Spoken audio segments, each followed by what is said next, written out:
স্বাস্থ্য সহকারীদের আন্দোলনের পর এবার কর্মবিরতি পালন করছেন সরকারের গুরুত্বপূর্ণ দুই পেশাজীবী মেডিকেল টেকনোলজিস্ট ও ফার্মাসিস্টরা। দশম গ্রেড বাস্তবায়নের দাবিতে তারা দেশজুড়ে এই কর্মবিরতি পালন করছেন। বর্তমানে এই কর্মজীবীরা 11তম গ্রেডে নিয়োগ পান। রোববার মৌলভীবাজার মেডিকেল টেকনোলজিস্ট ও ফার্মাসিস্টরা সকাল 9টা থেকে 11টা পর্যন্ত 2 ঘন্টা সব ধরনের পেশাজীবী কার্যক্রম বন্ধ রেখে মৌলভীবাজার 250 শয্যা হাসপাতাল সম্মুখে এসে মানববন্ধন কর্মসূচি পালন করছেন। এই মানববন্ধন কর্মসূচিতে আন্দোলনকারীরা বললেন, 2015 সালে স্বাস্থ্য মন্ত্রণালয় টেকনোলজিস্টদের 10ম গ্রেড নির্ধারণ করলেও তা এখনও কার্যকর হয়নি। অন্যদিকে 2018 সালে কৃষি ডিপ্লোমাধারীদের 10ম গ্রেড দেওয়া হলেও মেডিকেল টেকনোলজিস্টরা এখনও তা থেকে বঞ্চিত। তাদের ভাষায় এটিকে চরম বৈষম্য বলে আখ্যায়িত করা হয়।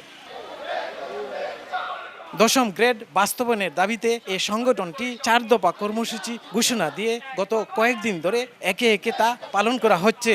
আজকের এই কর্মবিরতিতে এই সংগঠনের নেতা কর্মীরা আরও জানিয়েছেন, এ দাবি বাস্তবায়িত না হলে 1 ডিসেম্বর সারা দেশের সব সরকারি বেসরকারি হাসপাতাল, ক্লিনিক, ডায়াগনস্টিক সেন্টার ও স্বাস্থ্য শিক্ষা প্রতিষ্ঠানে অর্ধদিবস কর্মবিরতি পালিত হবে।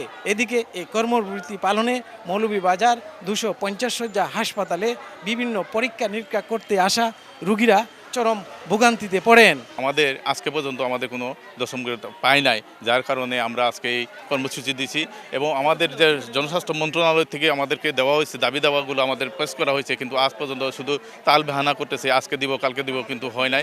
যারা ডিপ্লোমা করে আসছে তারা সবাই হচ্ছে 10ম গ্রেড, শুধুমাত্র আমরা মেডিকেল টেকনোলজিস্টরা হচ্ছে 11 গ্রেডে এখনও চাকরি করছি এবং আমাদের পর্যাপ্ত পরিমাণ নিয়োগ নাই। সারা বাংলাদেশে এত ল্যাব, এত দামি দামি মেশিন যেগুলো যে অবস্থায় পড়ে আছে এগুলোর ব্যবহার হচ্ছে না, যে কারণে আপনারা দেখতেই পাচ্ছেন কি পরিমাণে জনদুর্ভোগ। যেখানে 8 জন ফার্মাসিস্টের দরকার, অনেক বছর ধরে নিয়োগ নাই আমাদের ফার্মাসিস্টের, তাহলে আমরা 2 জন মানুষ দিয়ে দ্বারা এত প্রতিদিন 1100 2000 প্রায় রোগী হয়, আমরা হয়েছিল 2 জন মানুষ চালাইতাছি। বাকিরা কিন্তু আপনার সবগুলো আর্টস ব্যাকগ্রাউন্ড বা কি ব্যাকগ্রাউন্ড থেকে আছে, আমরা কিন্তু সায়েন্স ব্যাকগ্রাউন্ডে আমরা কিন্তু 4 বছর তুলনা করছি। বাকিরা যদি পাই তাহলে আমরা পাবো না কেন? আমাদের পরিচয়ের বৈষম্য হচ্ছে এটা। যদি আমাদের টেকনোলজিস্টদের গুরুত্বের অবস্থা বুঝে সরকার যদি আমাদের দিকে একটা সুনজর দেয় এবং আমাদের দাবি 10ম গ্রেড বাস্তবায়ন করে, তখনই আমরা এই কর্মবিরতি থেকে আমরা তুলে নেব।